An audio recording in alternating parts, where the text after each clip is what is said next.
અમુક સ્થાનો એવા છે કે જ્યાં કેવલ જવા માત્રથી જીવનું કલ્યાણ થાય છે.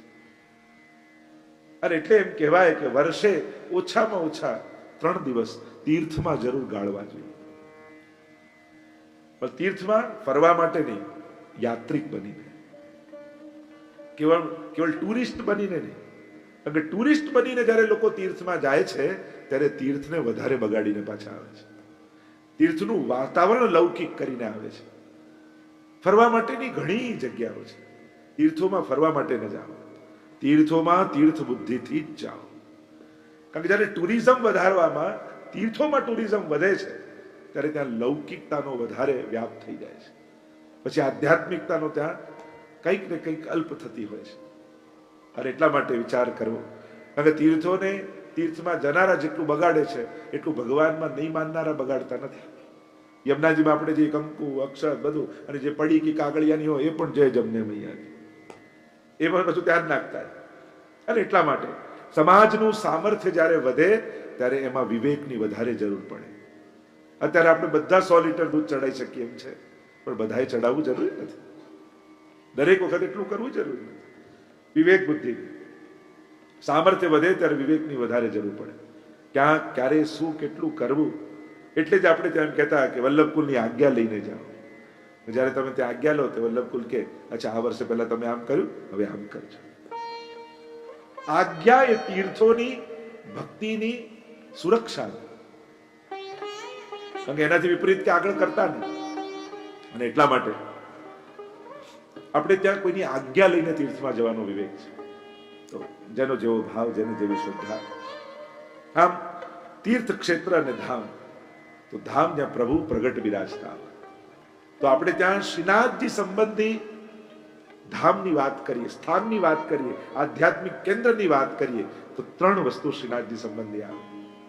એક, શ્રીનાથજીનું મંદિર જે નાથદ્વારામાં છે, અને એ એકમાત્ર એટલું મહાત્મ્ય ધરાવતું મંદિર છે. સ્વયંભૂ પ્રગટેલા શ્રીનાથજી સાક્ષાત પોતે ત્યાં પ્રગટ સ્વરૂપે બિરાજે છે. અને આજે પણ આપણા બધાનો અનુભવ છે કે એમનું જે મહાત્મ્ય છે એના સ્થાને જેમ 500 વર્ષ પહેલા હતું એવું જ આજે પણ છે. એમાં જરાય ન્યૂનતા નથી, કારણ કે ત્યાં કાળ બાધા કરતો નથી. ઘણીવાર બહારની વ્યવસ્થા યા વ્રજમાં ને જઈએ ને તો આજુબાજુની માણસોએ ઊભી કરેલી વ્યવસ્થાથી લોકો ભગવાન જોડે વેર બાંધી લેતા હોય છે. આવી નાદાની નહીં કરી. ઘણીવાર અમે તો વ્રજમાં ગયા ને ત્યાં આમ કર્યું ના, હવે તો જવું જ નહીં. અરે એ વ્યવસ્થા તો માણસની છે. એને એમાં ગિરિરાજજીએ શું બગાડ્યું છે? એમાં શ્રીનાથજીએ શું બગાડ્યું છે? એમાં યમુનાજીએ શું બગાડ્યું છે? યમુનાજી આ થઈ ગયા, આમ તો આ બગાડવામાં અવ્યવસ્થા માણસની છે. માણસોએ ઊભી કરેલી અવ્યવસ્થાથી તીર્થો માટે અને ભગવાન માટે કુબુદ્ધિ ક્યારે લાવવી નહીં.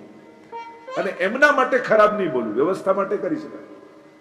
કારણ કે વ્યવસ્થા આપણે બધાએ સુધારવાની છે, વ્યક્તિઓ અને માણસો દ્વારા સંચાલિત છે.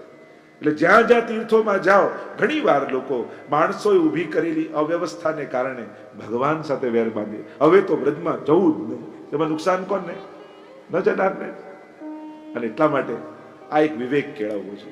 ક્યાંય બી તમે કોઈ પણ ભગવત સ્થાનોમાં દર્શન કરવા જાઓ કે કોઈ ધાર્મિક કાર્ય કરવા જાઓ, અરે હું તો કહું છું કોઈને દાન કરવા જાઓ. ઘણી વાર લોકો નથી કહેતા મેં પેલાને આટલી મદદ કરી તો એને આમ કર્યું, હવે તો કોઈને મદદ જ નહીં કરવાની. તેમાં નુકસાન કોને ગયું? તમારા હાથમાંથી જ પુણ્ય ગયું.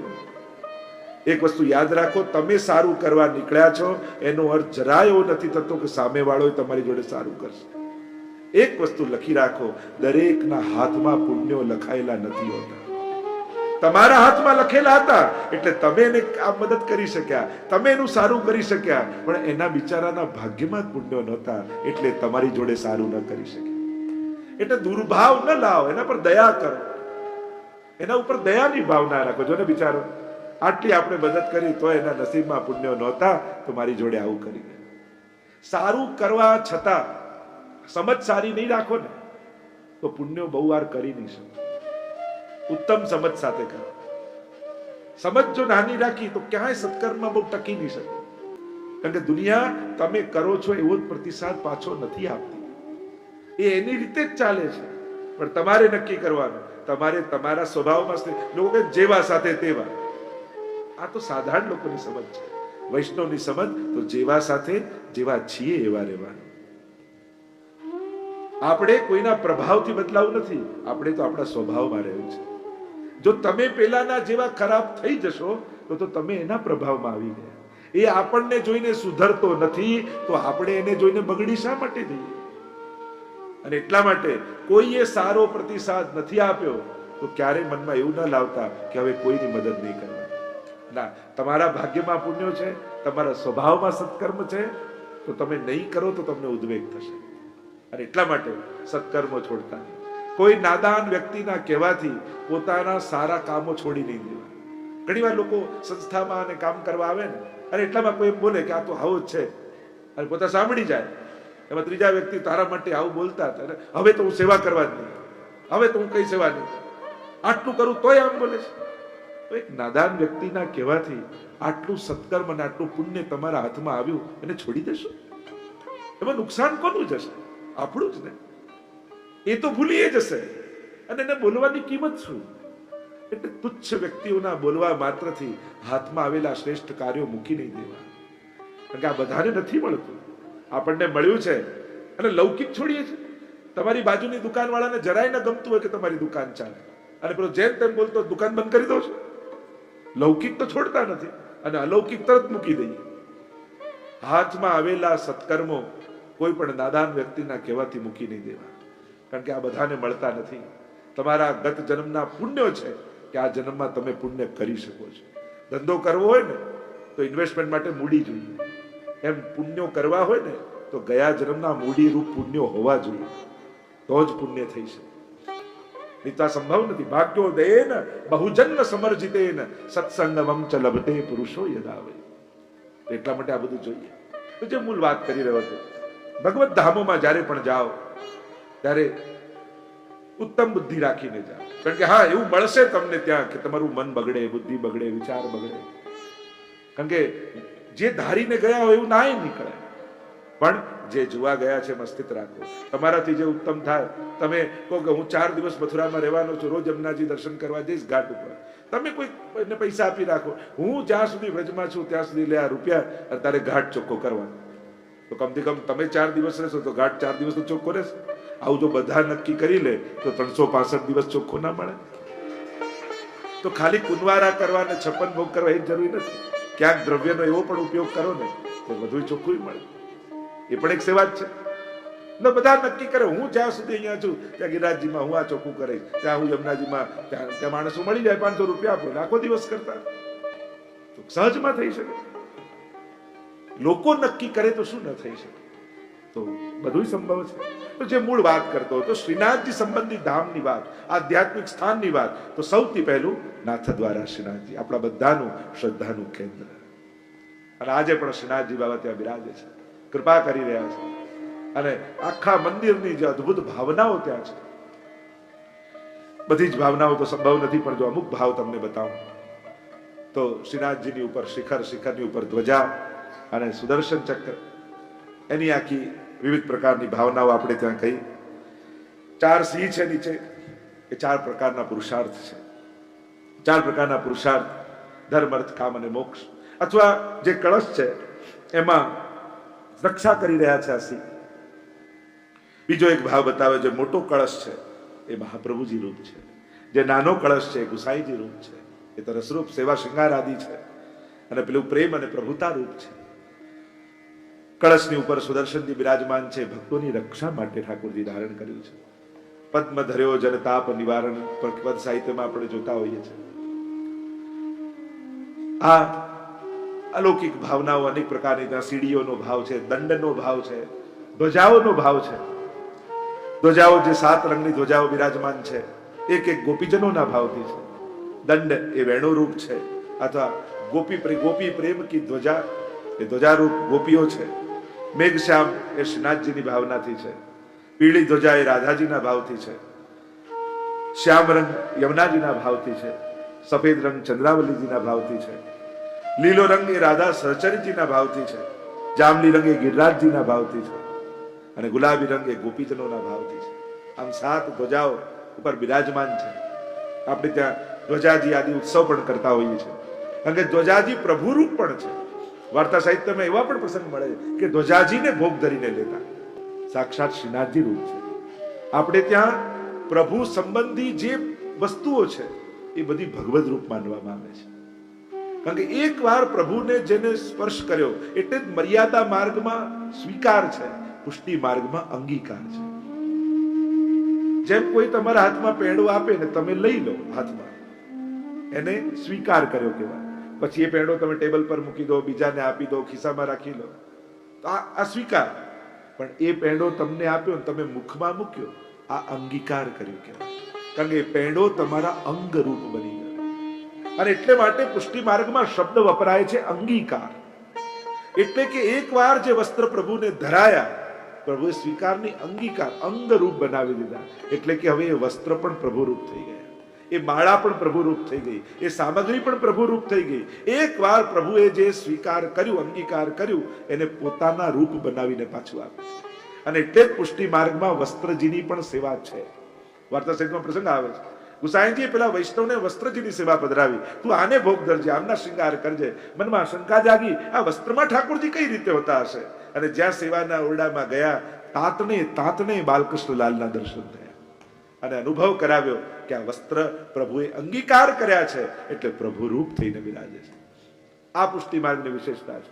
અને એટલા માટે પ્રભુ સાથે જે વ્યવહાર કરો એવો જ વ્યવહાર પ્રભુની પ્રસાદી વસ્તુ સાથે પણ કરો.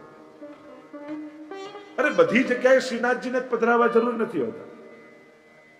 પ્રભુની પ્રસાદી વસ્તુ પધરાવી દો તો એમાં ઠાકોરજી બિરાજ્યા બરાબર જ છે. ઘણા સ્થાન આપણને એવું લાગે જેમ ઘરની બહાર લોકો શ્રીનાથજી પધરાવે, યા ગાડીના ડેક ઉપર પધરાઈએ, કે જુદી જુદી રીતે બધાને ભાવના હોય કે શ્રીજીના દર્શન થાય છે. પણ દરેક જગ્યાએ શ્રીનાથજી જ હોય જરૂર નથી. એમનું પ્રસાદી વસ્ત્ર રાખો, પ્રસાદી માલા રાખો, પ્રસાદી કાળો દોરો રાખો, તો એ પણ શ્રીનાથજી રૂપ જ કહેવાય. અને એટલા માટે શ્રીજીને ક્યાં પધરાવાય ક્યાં ન પધરાવાય એનો પણ એક વિવેક હોય. તો દરેક વસ્તુનો એક વિવેક છે કે શ્રીનાથજીનું સ્થાન ક્યાં. હવે લગ્ન હોય આપણે ત્યાં, ગણપતિ સ્થાપન થવાનું હોય, તમે એમ કહો ના હું તો શ્રીનાથજીને માનું અને શ્રીનાથજીને જ પધરાવું, તો એ જગ્યા જ ગણપતિજીની છે. એ મંગલના દેવ શ્રીનાથજી જ એમને બનાયા છે. તો ત્યાં જે રીતે વિધાન થતા હોય એ રીતે જ થાય. દરેક જગ્યાએ કોઈ શ્રીનાથજી બિરાજે જરૂરી નથી. શ્રીનાથજી તો રાજાધિરાજ છે. એ તો કારની પાછળની સીટમાં એસી ચાલુ કરીને બિરાજ્યા હોય તો જ શોભે. એની જગ્યા તો ત્યાં છે, એ સ્ટેરિંગ પાસે શોભે. પણ પધરાવતામાં કોઈ વિરોધ નથી મારો, પણ ઉત્તમ સ્થાનમાં શ્રીજી બિરાજે. એમનું સ્થાન તો માલિકની જગ્યાએ હોય, આપણે દાસ છીએ. ઘરની બહાર શ્રીનાથજી તો ઉત્તમ ઘરમાં જે ઉત્તમ સ્થાન હોય ત્યાં હોય. બહાર તમે સુદર્શન ચક્ર પધરાવો યા કોઈ બી પ્રસાદી વસ્તુ પધરાવો, એ પ્રસાદી રૂપ કહેવાય. ના વિવેક છે. અને એમાં કોઈ કરે છે, એમાં કોઈ ખોટું કરે છે એમ કહેવાનો મારો અર્થ નથી. પણ ઉત્તમ પક્ષ એ છે કે એ જગ્યા પ્રભુની પ્રસાદી છે. એમનું પ્રસાદી કંકુ અક્ષત હોય એનાથી સાથીઓ આદિ ઘરની બહાર કરો તો શ્રીનાથજી એમાં બિરાજે જ છે, કારણ કે એમનું પ્રસાદી કુમકુમ છે. આ ભાવના આપણે તો શ્રીનાથજીના મંદિરની અનેક પ્રકારની ભાવના. તો સૌથી પહેલા શ્રીનાથજીનું મંદિર, અને એમાં જે આખો ચોક છે જુદા જુદા, એની તિબારી, નિજ મંદિર, બધી સુંદર સુંદર આખા શ્રીનાથજીના મંદિરની ભાવનાનો પ્રકાર આપણે ત્યાં ગ્રંથોમાં બતાવવામાં આવે છે. બીજું, શ્રીનાથજી સંબંધી 3 સ્થાનો આપણે ત્યાં, એક શ્રીનાથજીનું મંદિર, બીજું શ્રીનાથજીની બેઠક અને ત્રીજું શ્રીનાથજીની ચરણ ચોકી.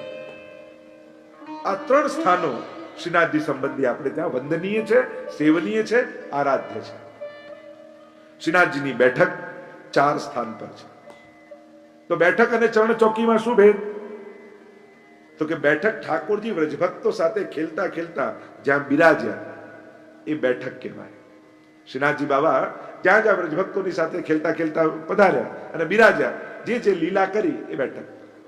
અને ગિરિરાજજીથી નીકળી મેવાડ નાથદ્વારા આવતી વખતે જ્યાં જ્યાં શ્રીનાથજીએ મુકામ કર્યો, રથ જ્યાં જ્યાં રોકાયો, એ બધા સ્થાનોને ચરણ ચોકી કહેવાય.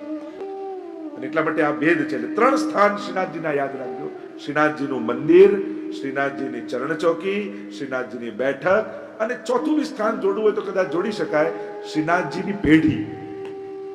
ક્યાંક ક્યાંક ગામોમાં શ્રીનાથજીની પેઢીઓ છે કે જ્યાં નાથ દ્વારા તરફથી તે સ્થાન ભેટ સ્વીકારવા માટે બિરાજતું હોય, શ્રીનાથજીનું સુંદર સ્વરૂપ બિરાજતું હોય, એને પણ જોડે. પણ મુખ્ય આધ્યાત્મિક કેન્દ્રોમાં આ 3 સ્થાન છે. ઘણા સ્થાનો વ્યવસ્થા સંબંધી હોય છે અને ઘણા સ્થાનોની પાછળ પ્રભુની અલૌકિક લીલાઓ હોય છે. તો આ 3 સ્થાન લીલાના છે. તો બેઠકની જો વાત કરું, કારણ કે મારે નામ, રૂપ, લીલા અને ધામ એ રૂપે ચરિત્ર જોવું હતું, અને પછી આગળ જતિપુરાથી નાથક દ્વારાનો આખો ક્રમ બતાવીશ. શ્યામ ઢાક પર બેઠક છે શ્રીનાથજી બાવાની.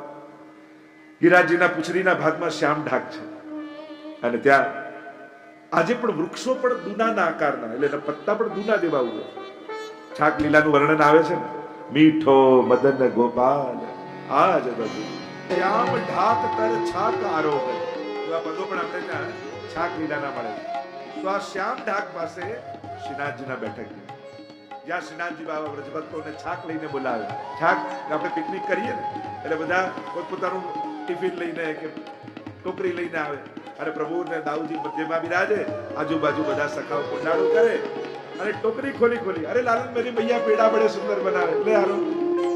અરે લાલન મેરી ભૈયા બરફી બડી સુંદર બનાવે, લે આરો. આમ સખાઓની સાથે છાક લીલા કરે, અને ક્યારેક ગોપીજનો સાથે. ચેવત છાક સલોની મોહન. આ 2 પ્રકારના ભાવ, સખાઓની સાથે ને ગોપીજનોની સાથે.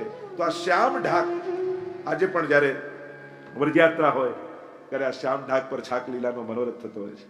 જેણે જેણે લીલી પરિક્રમા કરી હશે યા કરવા જવાના હશે એમને અનુભવ થશે. અને ત્યાં ઠાકોરજી વિવિધ પ્રકારની છાક આરોગતા હોય છે, અને છાકનો મહોત્સવ થતો હોય છે. આ જે છાક લીલા જેને જોઈને બ્રહ્માજી ને મોહ થઈ ગયો હતો કે આ ઈશ્વર હોય, આ ગોપ બાળકોનું એઠું ખાનારો, અને પ્રભુએ મોહનું નિવારણ કર્યું હતું. આ શ્યામ ઢાક પર પ્રભુની શ્રીનાથજીની બેઠક છે. બીજી બેઠક ગુલાલ કુંડ પર છે શ્રીનાથજીની. આજે પણ ગુલાલ કુંડ જ્યારે જઈએ ત્યાંની રજ પણ લાલ છે. જ્યારે જ્યારે વ્રજયાત્રા હોય ત્યારે આ ગુલાલ કુંડ ઉપર હોરી ખેલનો મનોરથ થાય. આજે પણ દરેક લીલી પરિક્રમા, કારણ કે અહીંયા વ્રજભક્તોની સાથે ઠાકોરજી હોલી ખેલ્યા. પ્રભુ તો પરમ પ્રવીણ છે. બંને ખિસ્સામાં અબીર અને ગુલાલ ભરી, હાથમાં ફેંટ લે અને ફેંટમાં ગુલાલ ભરી ગોળ ગોળ કરીને એવી ફેંકે. બધા જ ગોપીજનો રંગાઈ જાય, પાછા નાચતા જાય, કૂદતા જાય, આનંદ કિલ્લોલ કરતા જાય. રાધાજી ને ચંદ્રાવલીજી બધા જ ભેગા થયા, વિચાર કરવા લાગ્યા કેમ કરીને આને પકડવું. આ એકવાર હાથમાં આવે પછી જો એની ખેર નથી. ચંદ્રાવલીજીએ કહ્યું કે રાજાને પકડતા પહેલા એના પ્રધાનને પોતાને વશ કરી લેવું જોઈએ. બધાને યુક્તિ ગમી. ફગવા ઝોલી ભરીને લઈને ગયા, પોટલી ભરીને, અને શ્રીદામાને બતાવવા લાગ્યા, લે શ્રીદામા તારા માટે ફગવા લાયા છે. તો કે ના, તમને પકડીને રંગશો તો? અરે ના ના, તેરે બાબા કી સોગન જો તો પકડે. અને પેલો બોલો ધીમે રહીને ફગવા લેવા આવ્યો અને પકડ્યો ગોપીઓ. ચારે બાજુથી ગોપીઓ ફરી વળી, જેટલો રંગ હતો બધો રંગી દીધો. પેલો કે મને ક્ષમા કરો, માફ કરો, તમે કોઈ કરીશ, મને છોડો. જો તું બોલ્યો છે કયો કરીશ, હા જે કહેશો એ કરીશ. બોલો શું કરું? ઠાકોરજીને પકડીને અહીંયા લઈ આવો. અરે આ કોઈ થતું હશે? પ્રભુ કઈ મારા હાથમાં આવતા હશે ને કે એમને કઈ પકડીને અહીંયા લવાય? તમારા બધાની મધ્યમાં ફરી રંગવા લાગ્યા સુદામા. ગુલાલ અબીર એવી આંખોમાં ભરી દીધા. સુદામા કહે કે હું કોશિશ કરું છું. ના, તું વચન આપીને જા, પ્રભુને લઈને આવીશ. ઠીક છે, વચન આપું છું, મને છોડ. સુદામાને છોડ્યો, અને પ્રભુ તો નાચી રહ્યા છે, કૂદી રહ્યા છે. હોરી હે, હોરી હે, ચારે બાજુ ખેલ થઈ રહ્યો છે. આખું વ્રજ ગુલાલમય બની ગયું છે. પ્રભુ પાસે આવ્યો સુદામા, મનમાં યુક્તિ વિચારીને આવ્યો. પ્રભુને કહેવા લાગ્યો, પ્રભુ આપ કેવા સુંદર ખેલો છો, પણ આપ જે આ ફેંકો છો ને ગુલાલ, એ તો નજીક સુધી જાય છે. એટલી દૂર દૂર ઉભેલી ગોપીઓ તો બધી કોરી છે. મારા મનમાં મનોરથ એ છે કે આપ મારા કંધા પર ચડી જાઓ અને પછી ગુલાલ ફેંકો તો એ દૂર દૂર વાળી ગોપીઓ પણ બચે. હા, તું ઠીક બાત, આ ઉપાય સારો છે. ઠીક છે, નીચે બેઠ. અને જ્યાં બેઠો સીતામાના કંધા પર ઠાકોરજી ચડ્યા. મળ્યો મોકો, લઈને દોડ્યો. ભાગતા ભાગતા ભાગતા ભાગતા ભાગતા આવ્યો બધા ગોપીઓના પરિક્રમા, ઉતાર્યા ઠાકોરજીને, પોતે ભાગી ગયો. ઠાકોરજી આમ જવા જાય, ગોપીઓએ કુંડાળું કરી લીધું, હાથમાં બંને હાથમાં પકડી, આમ જાય તો આમ પકડે, આમ જાય તો આમ પકડે. પ્રભુને બહાર જવાની જગ્યા જ નહીં. આ 40 દિવસ આપે અમને રંગ્યા છે, આજે આપ અમારા હાથમાં આવ્યા છે. બધી ગોપીઓ ફરી વળી, બહુ રંગ્યા ઠાકોરજીને. પ્રભુ કેવા, હવે તો મને જવા દો ના, 40 દિવસ સુધી અમને હેરાન કર્યા છે આપે, આજે આપને નહીં છોડી. આને શું સજા આપી? ચંદ્રાવલીજીએ કહ્યું, આ લાગે છે કેવા સુંદર, આને જો નાર બનાવીએ તો કેવો સુંદર લાગે. એવું કે હા લાવ વસ્ત્ર લાવ, ચણિયા ચોળી ઓઢણી બધું લાવ્યા. પ્રભુને ચણિયા ચોળી બનાવી, માથે ઓઢણી ઓઢાવી, પોતાના આંખમાંથી કાજલ કાઢીને કાજલ લગાડ્યું, કંકુ કાઢીને કંકુ લગાડ્યું. કહ્યું કે હવે સુંદર લાગે છે. અચ્છા સુંદર તો લાગે છે, પણ આને નાચતા આવડે છે કે નહીં? એમ કરો, આખા 40 દિવસ અમને નચાવ્યા છે, યા કોઈ યશોમતી નિકટ નચાવો. ત્રીજું સ્થાન બેઠકનું એ ટોડકો ઘણો. આપણે વાર્તા પ્રસંગને જોયો હતો. જ્યારે યવન રાજા મંદિર તોડવા માટે આવ્યો ત્યારે ગાડા ઉપર બિરાજમાન થઈ સ્વયં શ્રીનાથજી બાવા આ ટોડકા ઘનામાં પ્રવેશ કરી ગયા અને ટોડના ઘનામાં જઈ ચતુરા નાગાનો મનોરથ પૂર્ણ કર્યો, રાસનો આનંદ લીધો. એ ત્રીજી બેઠક. અને ચોથી બેઠક શ્રીનાથજી બાવાની પરાસોલી રાસોલી. અહીંયા ઠાકોરજી કોટ અંદર ત્યાં ચરણ ગંગા પ્રગટાવી છે ઠાકોરજી. એ રાસોલી સ્થાન એ પણ બેઠક છે. એ જ રીતે શ્રીનાથજી બાવાની લગભગ 12 ચરણ ચોકીઓ પ્રસિદ્ધ છે. શ્રીનાથજી બાવા ગિરિરાજજી પરથી પધાર્યા અને જ્યાં જ્યાં રથ રોકાયો ત્યાં ત્યાં ચરણ ચોકીના નામથી પ્રસિદ્ધ છે. એટલે કે આ બેઠકમાં પણ શ્રીનાથજી નિત્ય બિરાજે છે અને ચરણ ચોકીમાં પણ ઠાકોરજી નિત્ય બિરાજે છે. એટલે આજે પણ જોધપુર જાઓ, કોટા જાઓ, આગ્રા જાઓ, ત્યાં બધે ચરણ ચોકીઓ છે. 12 સ્થાન છે. પહેલું સ્થાન તો ગોપાલપુર ગિરિરાજજીની ઉપર જ્યાં પૂરણમલ ક્ષત્રિય મંદિર બંધાવ્યું એ ચરણ ચોકી પહેલી. બીજી શ્રીનાથજી બાબા ગિરધરજીનું વિનંતીને સાંભળી અને પધાર્યા છે સતગરામાં. મથુરામાં સતગરા છે, ત્યાં પણ શ્રીનાથજીની ચરણ ચોકી માનવામાં આવે છે. ત્રીજું સ્થાન એ આગ્રા. જ્યારે જતીપુરાથી ગાડામાં ઠાકોરજી પધાર્યા મેવાડ જવા ત્યારે સૌથી પહેલો મુકામ આગ્રામાં કર્યો અને ત્યાં અન્નકૂટ ગુપ્ત રીતે આરોગ્યને પ્રસંગ આપણે જોઈશું. ત્યાં ત્રીજી ચરણ ચોકી છે. ચોથી કૃષ્ણપુરીમાં, પાંચમી કોટાબુંદીમાં, એમ કરતા કરતા કિશનગઢ, ચાપાસની, સિંહાડ, નાથદ્વારા, ઉદયપુર અને ઘસિયાળ આટલા સ્થાનોમાં શ્રીનાથજી બાવાની ચરણ ચોકી આવેલી છે. તો આ 3 સ્થાન વિશેષ રૂપે, કારણ કે શ્રીનાથજીનું ચરિત્ર જોઈ રહ્યા છે તો આ નાની નાની બાબતોનું પણ આપણને જ્ઞાન હોવું જોઈએ. તો મંદિર એ શ્રીનાથજી બાવાનું, એ જ શ્રીનાથજીની બાજુમાં મોતીમાં જો આખા મંદિરની ભાવના એટલી એક એક એવી સુંદર બતાવવામાં આવી છે. જો તમે એ ભાવનાને વાંચો અને પછી જો નાથદ્વારા જાઓ ને તો તમને શ્રીનાથજીનું આખું મંદિર આધિ દૈવિક રૂપે દેખાય, અલૌકિક રૂપે દેખાય. એ પગથિયા ના લાગે, એ 7 નવધા ભક્તિ તમને લાગે, એ દ્વાર ન લાગે, સ્વામીજીની મુઠ્ઠી લાગે. આપણે ત્યાં દરેક વસ્તુ ભાવ ભાવનામાં બતાવી. પ્રભુ સંબંધી દરેક વસ્તુ ભાવાત્મક છે અને એટલા માટે આ 3 જ્ઞાન જીવને હોવા જોઈએ. સ્વરૂપ જ્ઞાન, જેમ આપણે ભાવ ભાવના, લીલા ભાવના અને સ્વરૂપ ભાવના, આ 3 ભાવના આપણે ત્યાં છે. કે સ્વરૂપ ભાવનાનો વિચાર, ભાવ ભાવનાનો વિચાર ને લીલા ભાવના. કે આ લીલાની શું ભાવના છે? આપણે ત્યાં ટેરો એ માયા રૂપ છે, દ્વાર એ મુઠ્ઠી, સ્વામીજીની મુઠ્ઠી, નેત્રો છે, અનેક અનેક ભાવ બતાવવામાં આવે છે. આપણે ત્યાં જે ખંડપાઠ, ચોકી, પડઘા, આપણે ત્યાં સાજ, પીછવાઈ, બધું જ વસ્તુ ભાવાત્મક માનવામાં આવે છે. પ્રભુ સંબંધી કોઈ પણ વસ્તુ લૌકિક નથી અને એટલા માટે એની જોડે લૌકિક જેવો વ્યવહાર નહીં કરવો. ત્યાં ભાવનાનો વિચાર કરો. આપણે ત્યાં તો ભલે ધક્કા વાગે, એ ધક્કાની ભીડ પણ યમુનાજીની લહેર છે. એટલે ધક્કામાં પણ એવો ભાવ કરો કે આ યમુનાજીની લહેરોમાં ઝૂલતા ઝૂલતા શ્રીનાથજી બાબાના દર્શન કરીએ છીએ. યા આપણે ત્યાં લાઈન પણ કહીએ ને તો શું છે, કેવી લાઈન, કેવી આમ સર્પ જેવી, આમ આમ આમ આમ. તો ગિરિરાજજીના 5 સ્વરૂપમાં એક સ્વરૂપ સર્પનું છે. એટલે કે આ લાઈનો નથી, આ તો ગિરિરાજ હરિદાસ વર્ગે ભગવદી છે ને, એટલે ગિરિરાજજી આ સર્પ રૂપે શ્રીનાથજીના દર્શન કરવા માટે આવે છે. તો એનો ભાવ આપણે ત્યાં તો છે. જેનાથી મન બગડે એવી વસ્તુ પણ ઘણીવાર ભાવાત્મક રૂપે આપણે ત્યાં અલૌકિક કરીને બતાવી છે. કે જ્યારે ભાવ ભાવના હૃદયમાં પ્રગટે છે ત્યારે કોઈ વસ્તુ લૌકિક રૂપે લાગતી નથી. એમાં ઉત્તમ ભાવ કરવો અને ઉત્તમ ભાવ દ્વારા એને સ્વીકાર કરવાની વાત છે.